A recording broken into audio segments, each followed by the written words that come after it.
Di bawah lampu interogasi yang dingin, agen CIA itu membentakku, yakin telah menangkap mata-mata. Dia pikir aku hanya seorang TKW dari Indonesia yang ketakutan. Dia tidak tahu, ketenanganku adalah senjata paling mematikan. Saat aku menatap balik matanya, topeng rapuhku luruh. Dia tidak melihat lagi seorang pelayan, tapi seorang profesional yang telah mempermainkannya sejak awal. Inilah kisahku saat keheningan menjadi ancaman terbesar. Assalamualaikum warahmatullahi wabarakatuh. Selamat datang kembali di channel saya. Bagi Anda yang sudah subscribe channel ini, kami doakan semoga pintu rezeki Anda terbuka lebar, hutang piutang segera lunas, dan segala urusan dipermudah oleh Allah. Silakan tulis, amin ya robbal alamin, di kolom komentar sebagai doa kita bersama. Terima kasih atas doa dan kebersamaan Anda semua. Sekarang, mari kita kembali ke awal mula kisah ini, ke saat dimana sebuah rahasia besar mulai terungkap di tempat yang paling tak terduga. Setiap pagi di Washington DC dimulai dengan keheningan. Bukan keheningan yang damai seperti di kampung halamanku, di mana fajar disambut oleh kokok ayam dan gema azan yang lembut dari kejauhan. Di sini, hening adalah kekosongan. Hanya ada dengung pendingin ruangan yang monoton dan detak jam tua di lorong yang menjadi penanda waktu. Tugasku adalah menjadi bagian dari keheningan itu, bergerak tanpa suara, menjadi bayangan yang merawat setiap sudut rumah megah ini. Aku adalah Anjani, asisten rumah tangga. Setidaknya, itulah yang mereka tahu. Tanganku bergerak lincah, menyusun peralatan perak di atas meja makan dengan presisi yang sudah terlatih. Aku menyiapkan kopi untuk Jenderal Croft, hitam pekat tanpa gula, tepat pukul 6 pagi. Uapnya yang pahit adalah satu-satunya aroma tajam yang kuizinkan memenuhi indraku, menutupi kerinduanku pada wangi manis teh melati yang biasa ibu buatkan. Aku membersihkan debu dari bingkai-bingkai foto keluarganya, wajah-wajah tersenyum yang tak pernah ku kenal. Aku sengaja tidak pernah menatap mata mereka terlalu lama. Di dunia ini, aku tidak boleh terikat pada apapun. Satu-satunya kehangatan yang sesekali terasa datang dari ajudan Mark Thompson, orang kepercayaan jenderal. Kadang ia melemparkan senyum ramah saat berpapasan denganku di lorong. "Selamat pagi, Anjani," sapanya. Suaranya terdengar tulus. Aku hanya akan mengangguk, menundukkan kepala, dan menggumamkan jawaban pelan. Senyumnya terasa seperti matahari di musim dingin, tapi entah kenapa, aku selalu merasa ada hawa dingin yang tak terlihat di baliknya. Kehidupanku adalah rutinitas yang aman dan monoton. Sebuah benteng yang kubangun dengan susah payah untuk mengubur masa lalu. Namun, benteng sekokoh apapun bisa retak. Malam itu, retakan pertama muncul. Hujan turun tanpa henti, memukul-mukul jendela kaca di ruang kerja jenderal, menciptakan irama yang gelisah. Aku sedang mengelaprak buku yang menjulang tinggi, pekerjaan terakhirku sebelum undur diri ke kamarku yang sempit di lantai bawah. Lalu telepon berdering. Biasanya, aku akan segera pergi tanpa perlu disuruh. Privasi adalah peraturan tak tertulis di rumah ini. Tapi malam ini berbeda. Ada nada panik dalam suara Jenderal Croft yang berat itu. Sebuah getar yang membuat kakiku seolah terpaku di lantai marmer yang dingin. Kebocoran data, tingkat tinggi. Ini bisa menghancurkan segalanya. Kata-kata itu meluncur deras, tajam, membelah keheningan malam. Aku terus mengelap. Gerakanku tetap teratur. Punggungku menghadap padanya. Aku berpura-pura tuli. Tapi di dalam, sesuatu yang telah lama kutidurkan dengan paksa mulai menggeliat bangun. Jantungku berdebar kencang, bukan karena takut, melainkan karena sebuah insting purba yang kukira telah mati. Aku melirik pantulan diriku di kaca rak buku yang gelap. Di sana, di antara bayangan buku-buku tebal, sepasang mata menatapku balik. Itu bukan mata Anjani, si pelayan yang selalu menunduk dan tampak rapuh. Itu adalah mata yang lain. Mata yang dingin, tajam, dan penuh perhitungan. Mata yang mengerti betul arti kata bahaya. Aku menarik napas dalam-dalam, mengembalikan topengku ke tempatnya. Tapi aku tahu, kehidupanku yang tenang dan palsu ini telah berakhir. Di pantulan kaca itu, aku seolah mendengar sebuah bisikan dari diriku yang lama, Suara yang datang dari kedalaman jiwa yang terkunci. Selamat datang kembali. 2 hari setelah malam itu, keheningan di rumah ini berubah. Udara yang tadinya kosong kini terasa lebih berat. Seolah setiap partikel debu yang melayang membawa beban kecurigaan. Mereka datang di pagi hari. 3 mobil hitam tanpa penanda berhenti di depan gerbang. Pria-pria berjas gelap keluar dengan langkah cepat dan efisien. "Sieye." Aku melihat mereka dari jendela dapur saat sedang mencuci sayuran. Mereka tidak perlu memperkenalkan diri. Aura mereka sudah cukup menjelaskan segalanya. Pemimpin mereka, seorang pria jangkung dengan mata biru yang tajam, memperkenalkan dirinya sebagai agen David Miller. Matanya menusuk, menganalisis setiap detail dengan cepat. Ia berbicara pada Jenderal Croft dengan nada hormat namun tegas. Sejak saat itu, rumah ini bukan lagi sekadar kediaman pribadi, melainkan lokasi penyelidikan aktif. Aku dan staf lainnya dikumpulkan di ruang makan. Satu persatu kami dipanggil untuk diinterogasi. Saat giliranku tiba, agen Miller menatapku dari seberang meja kayu yang besar. "Sudah berapa lama kau bekerja di sini, Anjani?" tanyanya. Suaranya tenang namun mengintimidasi. Aku menunduk, memainkan peran sebagai wanita desa yang gugup. "Hampir 2 tahun, Tuan," jawabku pelan, sengaja membuat beberapa kesalahan kecil dalam tata bahasaku. Aku menceritakan rutinitas harianku yang membosankan, detail-detail sepele yang tidak berarti. Dia terus bertanya, mencoba mencari celah dalam ceritaku. Tapi aku adalah dinding yang telah dibangun dari ribuan kebohongan kecil yang sempurna. Aku bisa merasakan tatapannya yang tak puas. Aku terlalu tenang, terlalu terkendali untuk seorang art biasa yang terjebak dalam situasi ini. Sejak saat itu, aku tahu aku diawasi. Permainan pun dimulai. Aku menemukan alat penyadap itu secara tidak sengaja. Sebuah goresan kecil yang tidak wajar pada list kayu di dinding lorong, tepat di dekat pintu kamarku. Ukurannya lebih kecil dari sebutir beras.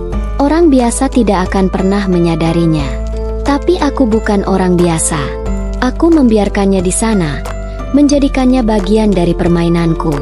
Aku mulai menggunakan pekerjaanku sebagai kamuflase. Saat membersihkan ruang kerja jenderal di malam hari, aku akan menggunakan waktu beberapa detik lebih lama untuk mempelajari jadwal pertemuannya. Saat mengantar cucian ke kamar ajudan Thompson, aku memperhatikan tumpukan kertas di mejanya. Aku adalah hantu, tak terlihat namun selalu ada. Jejak pertama ku temukan di komputernya. Suatu malam, saat ia pergi mengantar jenderal, aku menyelinap masuk ruang kerjanya dengan dalih membersihkan karpet. Aku hanya punya waktu kurang dari 5 menit. Tanganku bergerak cepat di atas papan ketik. Aku menemukan sebuah anomali dalam log keamanan digital. Sebuah akses transfer data berukuran besar pada jam 2 pagi, waktu di mana Thompson seharusnya berada di rumah. Jantungku berdebar. Ini dia. Tapi kemudian, aku merasa ada yang salah. Beberapa hari terakhir, senyum ajudan Thompson terasa berbeda. Masih ramah, tapi matanya selalu mengawasiku sedikit lebih lama. Dia sepertinya menyadari bahwa aku bukan sekadar pelayan lugu. Dia tahu aku terlalu jeli. Puncaknya terjadi suatu malam. Aku sedang membersihkan rak buku di ruang kerjanya. Sama seperti malam itu, dia duduk di mejanya, tampak sibuk bekerja. Tiba-tiba, ia menghapus sebuah file dengan gerakan yang terlalu cepat dan tergesa-gesa. Aku menangkap gerakan itu dari sudut mataku. Aku berhenti sejenak. Dan pada saat itulah tatapan kami bertemu. Dia tersenyum padaku, senyum yang sama seperti biasanya. Tapi matanya dingin, tanpa kehangatan sedikit pun. Di sana, di dalam keheningan ruang kerja yang mewah itu, sebuah pesan tak terucapkan disampaikan. Dia tahu aku tahu. Dan aku tahu, aku bukan lagi sekadar pengamat. Aku sudah menjadi target. Malam itu, rumah Jenderal Croft berubah menjadi panggung sandiwara. Lampu-lampu kristal berkilauan, memantulkan cahaya pada gaun-gaun mahal dan setelan jas yang rapi. Musik klasik mengalun lembut dari sudut ruangan, berbaur dengan denting gelas sampanye dan tawa basa-basi para tamu penting. Aku bergerak di antara mereka, sebuah bayangan dalam seragam hitam putihku, nampan perak di tanganku. Bagiku, keramaian ini justru lebih sunyi daripada keheningan biasanya. Setiap senyum terasa palsu, setiap percakapan terdengar seperti dengungan kosong. Aku sudah tahu apa yang akan terjadi. Siang tadi, saat membersihkan ruang utama untuk persiapan pesta, aku melihatnya. Sebuah pemutar musik baru diletakkan di atas meja sudut. Modelnya canggih, tapi ada sesuatu yang janggal. Sebuah port tambahan yang tersembunyi di bagian belakang dan sedikit goresan di dekatnya. Instingku berteriak, itu bukan pemutar musik. Itu adalah alat transmisi. Dan malam ini adalah malam pertunjukannya. Mataku terus mengawasi ajudan Thompson. Ia berbaur dengan sempurna, tertawa, berbincang, pesonanya memancar. Tapi aku bisa melihat kegelisahan di balik matanya yang terus melirik ke arah sudut ruangan itu. Ia sedang menunggu momen yang tepat. Di sisi lain, aku juga merasakan kehadiran mereka. Beberapa wajah baru di antara staf catering. Gerakan mereka terlalu kaku. Tatapan mereka terlalu awas. Mereka bukan pelayan. Mereka adalah tim agen Miller. Dan mereka tidak mengawasi Thompson. Mereka mengawasiku. Jaring itu telah ditebar dari dua sisi. Dan aku berada tepat di tengahnya. Waktunya tiba. Aku melihat Thompson mengucapkan permisi pada lawan bicaranya. Lalu mulai berjalan perlahan menuju sudut ruangan. Pada saat yang hampir bersamaan, aku melihat agen Miller yang berdiri di dekat pintu, memberikan isyarat kecil dengan dagunya. Mereka akan bergerak. Jantungku berdebar begitu kencang hingga rasanya memenuhi rongga dadaku. Ini adalah pertaruhan terakhir. Aku mengambil nampan yang penuh dengan gelas-gelas minuman berwarna-warni dari meja, lalu mulai berjalan membelah kerumunan, mengambil rute yang akan memotong jalan Thompson. Seluruh dunia seolah melambat. Aku bisa merasakan dinginnya nampan di telapak tanganku yang berkeringat. Aku bisa mendengar setiap not musik yang dimainkan. 3 langkah lagi. 2. Ketuk. Tepat saat ia mengulurkan tangannya ke arah perangkat itu, aku melakukannya. Kakiku sengaja kusangkutkan ke kaki meja kecil di dekatnya. Aku tersandung dengan dramatis. Nampan itu terlepas dari tanganku.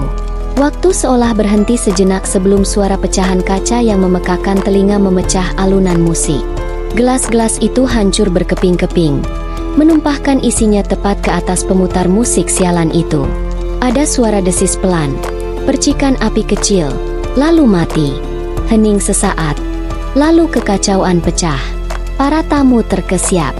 Beberapa orang bergegas menolongku.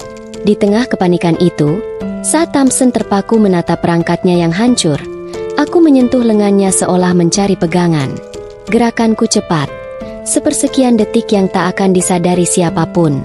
Sebuah micro SD kecil yang tadi kuselipkan di ujung jariku kini berpindah tempat, masuk ke dalam saku jasnya. Itu adalah bukti palsu yang ia tanam di kamarku. Tepat pada saat itu, pintu utama terbuka dengan keras. CIA, jangan bergerak. Suara agen Miller menggema di seluruh ruangan. Tapi mereka tidak bergerak ke arah Thompson. Mereka langsung menuju padaku, yang masih terduduk di antara pecahan kaca. 2 agen mencengkeram lenganku dengan kasar. Dinginnya borgol terasa mengunci pergelangan tanganku. Semua mata kini tertuju padaku. Tatapan mereka penuh kejutan, tuduhan, dan cemoohan. Saat mereka menggiringku keluar, aku memberanikan diri menatap agen Miller.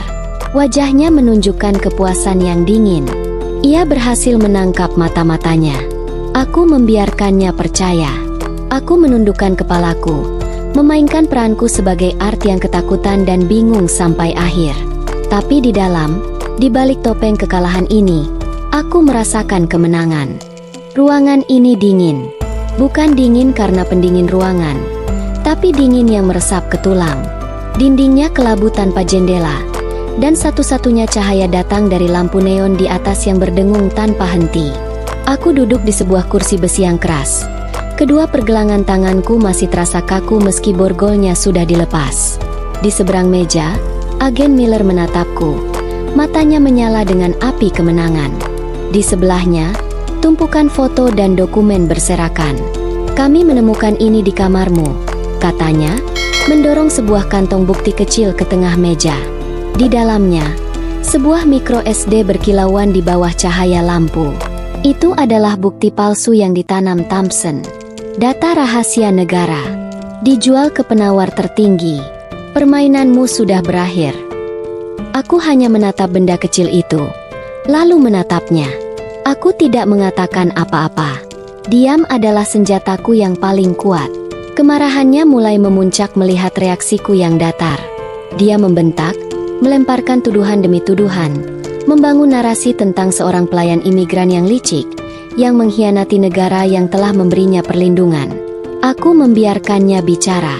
Aku membiarkan badai itu mengamuk. Sementara di dalam diriku, ada sebuah danau yang tenang. Aku sudah pernah menghadapi situasi yang lebih buruk dari ini. Aku sudah pernah menatap mata kematian yang sebenarnya. Kata-kata seorang agen yang frustrasi tidak ada artinya. Waktu berjalan lambat. 1 jam, 2 jam. Dia mencoba berbagai taktik, dari ancaman hingga bujukan. Aku tetap menjadi Anjani, si pelayan yang ketakutan, menggelengkan kepala, sesekali terisak pelan, tapi tidak pernah memberikan jawaban yang ia inginkan. Kemudian, pintu ruangan diketuk pelan. Seorang agen muda masuk dan menyerahkan sebuah tablet pada Miller. Laporan awal dari tim forensik di lokasi, Sir. Miller mengambilnya dengan tidak sabar. Matanya masih menatapku tajam. Tapi saat ia mulai membaca laporan di layar itu, aku melihat perubahan pertama.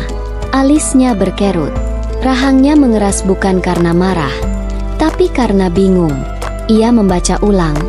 Jarinya menggulir layar ke bawah dengan cepat. Aku bisa melihat warna perlahan surut dari wajahnya. Ia mengangkat kepala, menatapku. Api di matanya telah padam, digantikan oleh sesuatu yang lain. Keraguan. Ia menyuruh agen muda itu keluar, lalu duduk kembali dengan perlahan. Keheningan yang tercipta kini terasa berbeda. Bukan lagi keheningan interogasi, melainkan keheningan yang penuh dengan pertanyaan tak terucap. Dia pasti sudah membacanya. Laporan tentang perangkat Thompson yang rusak, jejak pengkhianatan yang tak terbantahkan di dalamnya. Dan yang paling penting, temuan micro SD yang sama persis dengan yang ada di meja ini, ditemukan di dalam saku jas ajudan Thompson sendiri. Kecelakaanmu, bisiknya lebih pada dirinya sendiri. Itu bukan kecelakaan. Ia menatapku lama, seolah baru pertama kali melihatku. Ia tidak lagi melihat seorang art dari Indonesia. Ia mencoba melihat apa yang ada di baliknya. Setelah keheningan yang terasa abadi, ia akhirnya bersuara. Nadanya nyaris seperti bisikan. "Siapa kau sebenarnya?" Aku tidak menjawab. Aku hanya balas menatapnya. Perlahan, sangat perlahan, aku melepaskan semuanya. Topeng Anjani yang rapuh dan selalu menunduk itu luruh ke lantai tak terlihat. Punggungku yang tadi sedikit membungkuk kini tegak lurus. Getaran ketakutan yang sengaja kuciptakan di tanganku berhenti total. Dan mataku, aku membiarkannya melihat semua yang kusembunyikan. Aku membiarkannya melihat dinginnya perhitungan, tajamnya analisis, dan kedalaman pengalaman yang tak akan pernah bisa ia bayangkan. Aku tidak perlu mengucapkan sepatah kata pun. Keheningan di antara kami sudah memberikan semua jawaban yang ia butuhkan. Aku tidak kembali ke ruang interogasi yang dingin itu. Mereka memindahkanku ke sebuah ruangan yang lebih manusiawi. Sebuah kantor dengan jendela yang menghadap ke arah kota. Jenderal Croft duduk di hadapanku, sementara agen Miller berdiri di sudut, diam seperti bayangan. Wajah sang jenderal tidak lagi menunjukkan otoritas yang kaku, melainkan rasa hormat yang canggung. "Kami sudah tahu siapa kau," katanya pelan. Atau lebih tepatnya, siapa kau di masa lalu. Dia menjelaskan semuanya, detail tentang misiku yang gagal, bagaimana aku terpaksa menghilang dan menjadi hantu. Mereka telah menggali semua rahasiaku. Lalu, tawaran itu datang. Sebuah kehidupan baru, katanya. Identitas baru yang bersih, perlindungan penuh dari pemerintah Amerika Serikat. Bahkan sebuah posisi sebagai konsultan di CIA, memanfaatkan keahlian unikku.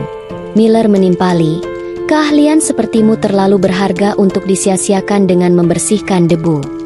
Mereka tidak mengerti. Mereka melihatku sebagai sebuah aset, sebuah senjata langka yang baru saja mereka temukan dan ingin mereka poles kembali. Mereka menawariku sebuah sangkar emas yang lebih besar, menggantikan sangkar besi yang kubangun untuk diriku sendiri. Aku menatap kedua pria paling berkuasa yang pernah kutemui itu, dan untuk pertama kalinya, aku tidak merasa takut atau kecil. Aku hanya merasa lelah. "Terima kasih, Jenderal," jawabku. Suaraku tenang dan mantap. Tapi aku tidak butuh pekerjaan baru. Aku berhenti sejenak, membiarkan kata-kataku meresap. Aku hanya ingin hidupku kembali. Permintaanku hanya satu. Bukan uang, bukan perlindungan, bukan pengakuan. Aku hanya ingin benar-benar menghilang. Dihapus dari semua catatan, baik catatan mereka maupun catatan musuh-musuhku. Aku ingin menjadi hantu sekali lagi, tapi kali ini dengan pilihanku sendiri. Entah berapa lama waktu berlalu. Hari-hari menjadi kabur dalam serangkaian prosedur dan kesepakatan diam-diam. Lalu suatu hari, semuanya selesai.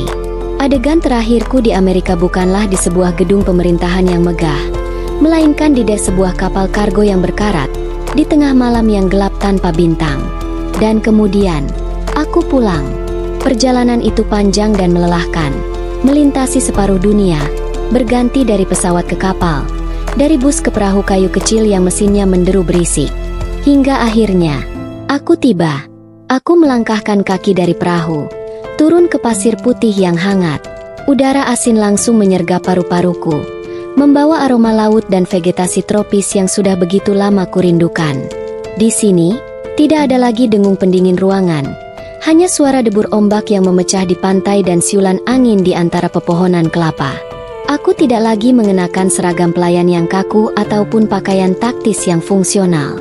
Hanya sebuah kaos katun sederhana dan celana panjang kain yang nyaman. Aku menatap lautan lepas yang membentang biru kehijauan di hadapanku, tanpa batas, tanpa akhir. Matahari tropis yang hangat menyentuh kulitku, seolah menyambutku pulang. Untuk pertama kalinya setelah bertahun-tahun, beban tak kasat mata yang menekan pundakku terasa terangkat. Luka itu mungkin tidak akan pernah benar-benar hilang, tapi di sini, di bawah langit yang begitu luas ini, aku akhirnya bisa bernapas. Dan di bibirku, sebuah senyum tipis terukir. Bukan senyum palsu untuk menenangkan majikan, bukan senyum sinis seorang agen. Ini adalah senyumku, tulus dan bebas.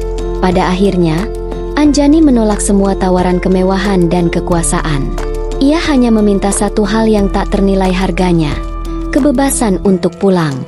Kisah ini mengingatkan kita bahwa topeng yang kita kenakan untuk bertahan hidup bisa menjadi penjara.